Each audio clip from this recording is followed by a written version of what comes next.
Deuxième épître de Paul à Timothée, chapitre 1er. Paul, apôtre de Jésus-Christ, par la volonté de Dieu pour annoncer la promesse de la vie qui est en Jésus-Christ, à Timothée, mon enfant bien-aimé. Que la grâce, la miséricorde et la paix te soient données de la part de Dieu le Père et de Jésus-Christ, notre Seigneur. Je rends grâce à Dieu que mes ancêtres ont servi et que je sers avec une conscience pure, de ceux que nuit et jour je me souviens continuellement de toi dans mes prières, me rappelant tes larmes et désirant te voir afin d'être rempli de joie. Gardant le souvenir de la foi sincère qui est en toi, qui habita d'abord dans ton aïeul, Loïs, et dans ta mère, Eunice, et qui, j'en suis persuadé, habite aussi en toi. C'est pourquoi je t'exhorte à ranimer le don de Dieu que tu as reçu par l'imposition de mes mains.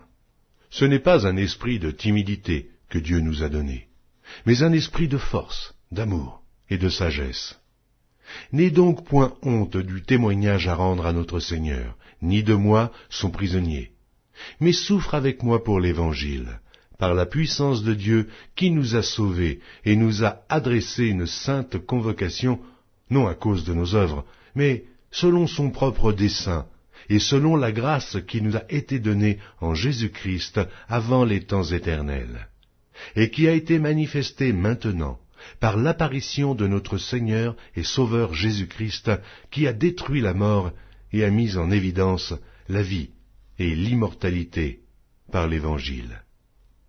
C'est pour cet Évangile que j'ai été établi prédicateur et apôtre, chargé d'instruire les païens. Et c'est à cause de cela que je souffre ces choses. Mais je n'en ai point honte, car je sais en qui j'ai cru, et je suis persuadé qu'il a la puissance de garder mon dépôt jusqu'à ce jour-là.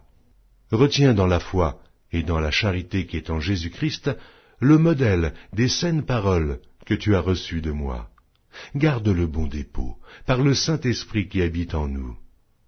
Tu sais que tous ceux qui sont en Asie m'ont abandonné, entre autres Pygèle et Hermogène.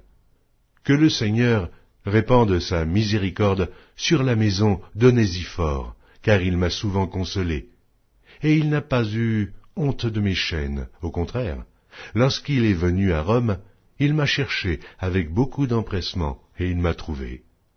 Que le Seigneur lui donne d'obtenir miséricorde auprès du Seigneur en ce jour-là. Tu sais mieux que personne combien de services il m'a rendu à Éphèse.